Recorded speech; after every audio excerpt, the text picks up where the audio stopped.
Good morning all of you. मी doctor Neelam Changane, अर्थशास्त्र विभाग प्रमुख श्री किसनलाल नथमल गोयनका, कला वाणिज्य महाविद्यालय कारंजा लाड. अर्थशास्त्र विभागाच्या वतीने आपल्या सर्वांचं स्वागत. BA भाग 3 सेमिस्टर 5ला जो विषय आहे त्याच्यामध्ये आपण आज घटक 3ला सुरुवात करणार आहोत.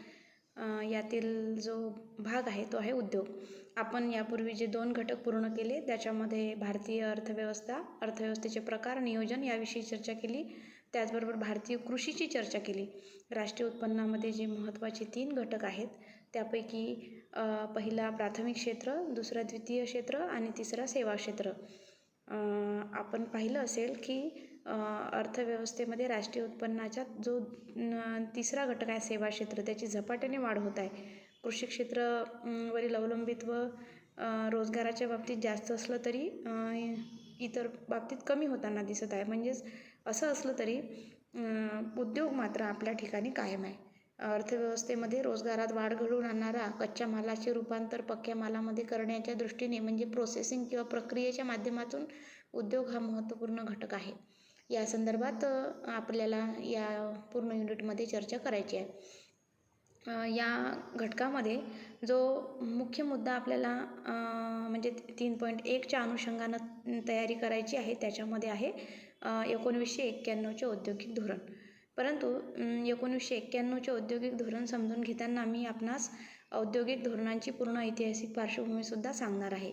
औद्योगिक आणि उद्योग हे दोन्ही शब्द समानार्थीच आहेत. उद्योगाचे व्यवस्थित परिचालन होण्यासाठी औद्योगिक धोरणांची गरज असते. दुसऱ्या महायुद्धानंतर प्रामुख्याने याची गरज मोठ्या प्रमाणात भासली. 1947मध्ये भारत स्वतंत्र झाला आणि भारतामध्ये 1951 पासून आर्थिक नियोजनाचं युग सुरू झालं. पहिल्या पंचवार्षिक योजनेमध्ये आपण पाहिलं आहे सविस्तरपणे की पहिल्या पंचवार्षिक योजनेमध्ये सर्व भर हा उद्योग कृषीच्या वाढीवर आपल्या देशाला अन्नधान्याच्या दृष्टीने स्वयंपूर्ण करण्यासाठी देण्यात आला. परंतु म्हणजे दुसरी जी पंचवार्षिक योजना आहे त्या पंचवार्षिक योजनेमध्ये उद्योगाची वाढ करण्यावर मोठ्या प्रमाणात भर देण्यात आला. म्हणून उद्योग क्षेत्राचा अभ्यास करणे हे क्रमप्राप्त ठरते. औद्योगिक धोरणाचा विचार करताना आपण 1991चे जे औद्योगिक धोरण समजून घेणार आहोत त्यामध्ये महत्त्वाचं धोरण आहे हे 1991चं. परंतु तत्पूर्वी आपण त्याची ऐतिहासिक पार्श्वभूमी पाहू. 1991चं जे धोरण आहे याला LPG धोरण असं सुद्धा म्हणतात. हे धोरण काँग्रेसच्या काळामध्ये तेव्हा पंतप्रधान PV नरसिम्हा राव होते त्यांच्या काळामध्ये मांडण्यात आलं. औद्योगिक धोरणाची जी सुरुवात असते त्याचं मुख्य कारण असते अस्थिरता, राजकीय, आर्थिक, सामाजिक. 1991च्या पूर्वीचे जो काळ आहे त्या काळामध्ये अर्थव्यवस्था ही आजारी झाली होती. तिला त्याच्यातून बाहेर काढण्यासाठी औद्योगिक धोरणाची गरज भासू लागली होती आणि ते धोरण मग 1991ला आलं.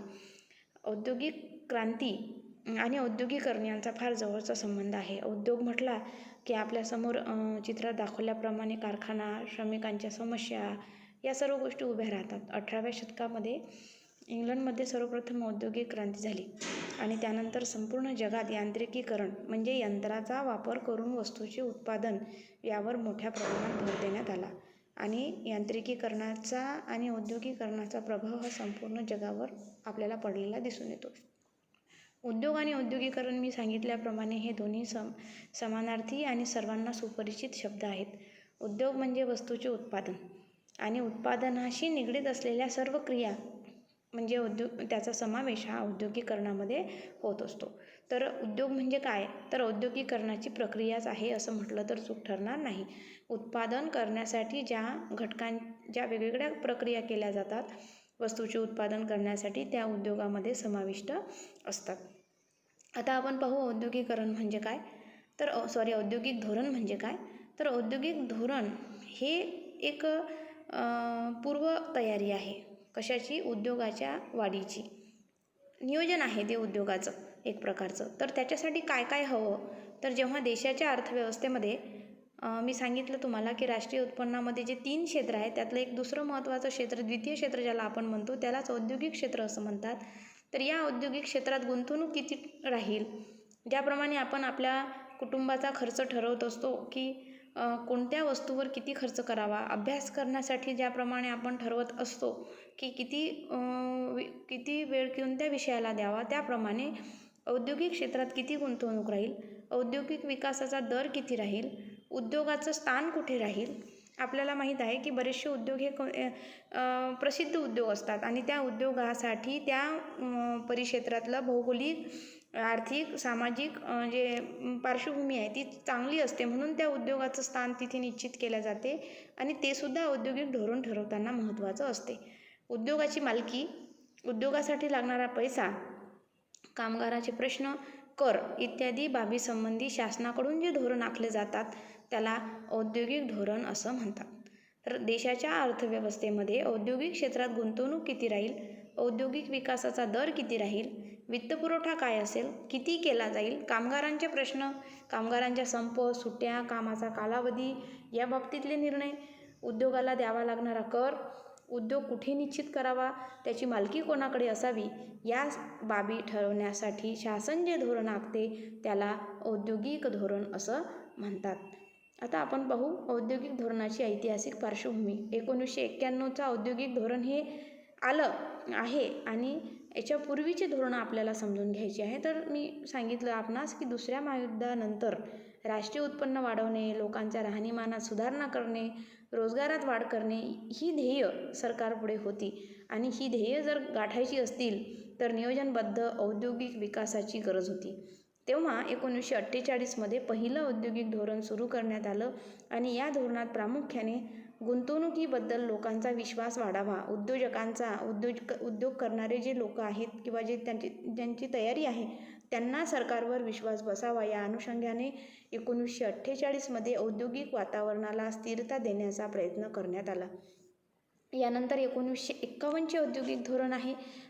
हे औद्योगिक धोरण म्हणजे एक औद्योगिक विकास व नियमन अधिनियम, एक कायदा आहे. मिश्र अर्थव्यवस्था जी आपल्या देशाने स्वीकारली याबद्दल आपण मागच्या व्हिडिओ लेक्चरमध्ये आणि झूम मीटिंगमध्ये सुद्धा चर्चा केली की मिश्र अर्थव्यवस्था काय असते, भांडवलशाही अर्थव्यवस्था, समाजवादी अर्थव्यवस्था. तर आपण दोन्ही अर्थव्यवस्थेचे एकत्रित विचार करून त्याचे फायदे आपल्या देशाला घेता आले पाहिजे म्हणून या अधिनियमाची मांडणी केली आणि तेव्हा औद्योगिक वाढीची दिशा ठरवण्याचे कार्य करण्यात आले. या अधिनियमाचा फायदा काय, तर या अधिनियमामुळे औद्योगिक विकासाची दिशा ठरवून देण्याचे व औद्योगिक क्षेत्रात जो गैरप्रकार केला जातो किंवा जे गैरप्रकार होताना दिसत होते त्यांना आळा घालण्यासाठी सरकारला अधिकार देण्यात आले. भांडवलशाही अर्थव्यवस्थेमध्ये सरकारला अधिकार नसतात, समाजवादीत असतात आणि मिश्र अर्थव्यवस्थेत या दोन्ही अर्थव्यवस्थेचा स्वीकार करून म्हणूनच गैरप्रकारांना आळा घालण्याचं काम सरकारने आपल्या हाती घेतलं. 1956चे औद्योगिक धोरण पहा, देशात फार महत्त्वपूर्ण घटना घडलेल्या आहेत. स्वातंत्र्यानंतर 1950मध्ये आपण संविधानाचा स्वीकार केला आणि संविधानामध्ये जे लोकशाही पद्धतीचं तत्त्व स्वीकारलं त्या तत्त्वामध्ये एक महत्त्वाची तरतूद आहे इथे दिलेली आहे, सर्वांना काम आणि सामाजिक न्याय.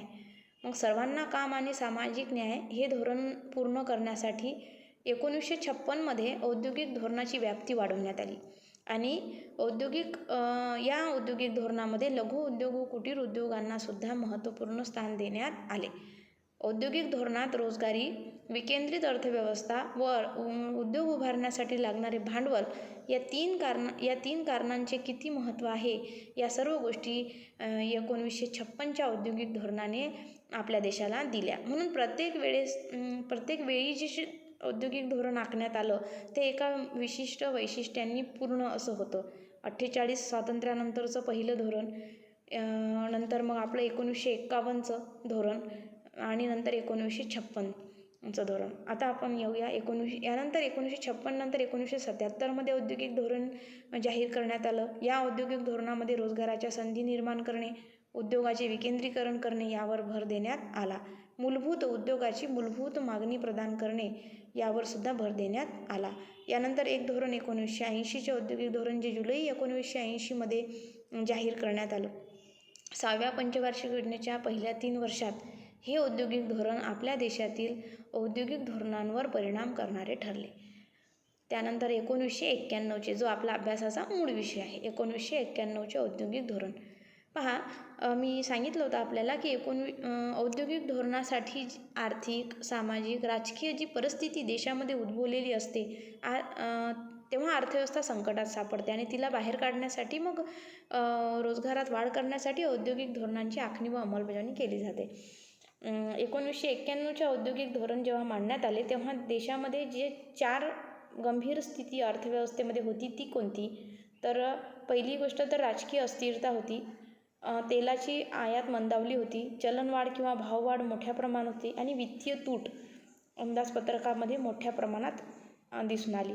त्यामुळे 24 जुलै 1991ला अर्थमंत्री पी. चिदंबरम यांनी नवीन आर्थिक नीती जाहीर करून उदारीकरण, आपण सांगितलं LPG, उदारीकरण, खाजगीकरण व जागतिकीकरण या त्रिसूत्रीचा स्वीकार करण्यात आला. आणि 1991च्या औद्योगिक धोरणाची प्रमुख वैशिष्ट्ये जर आपण पाहिली तर यातून प्रत्येक गोष्टीला चांगल्या आणि वाईट दोन्ही बाजू असतात. यातून काही गोष्टी चांगल्या घडून आल्या तर काही वाईट पण आल्या, परंतु बऱ्याच मोठ्या प्रमाणामध्ये आपल्या देशामध्ये औद्योगिक धोरणामुळे 1991च्या औद्योगिक धोरणामुळे अर्थव्यवस्था खुली करण्यात आली. मुक्त अर्थव्यवस्थेचं धोरण म्हणून सुद्धा या धोरणाकडे पाहिले जाते. 1991च्या या धोरणानुसार फक्त 7 उद्योग सरकारी मक्तेदारीखाली ठेवण्यात आले आणि इतर उद्योग हे मुक्त करण्यात आले, खुले करण्यात आले. आता बघा, 7 उद्योगमध्ये कोणते उद्योग? तर जे आपल्या देशाचे संरक्षण आणि आपल्या देशाच्या विकासाच्या दृष्टीने आवश्यक आहे त्यामध्ये सरकारचा हस्तक्षेप महत्त्वाचा ठेवण्यात आला. काय आहे बरं याच्यामध्ये? तर शस्त्रनिर्मिती, दारुगोळा, अणुशक्ती, रेल्वे, वाहतूक, कोळसा, लिग्नाईट, खनिज तेल, लोखंड हे उद्योग सरकारने आपल्याकडे ठेवले आणि इतर उद्योग खुले केले.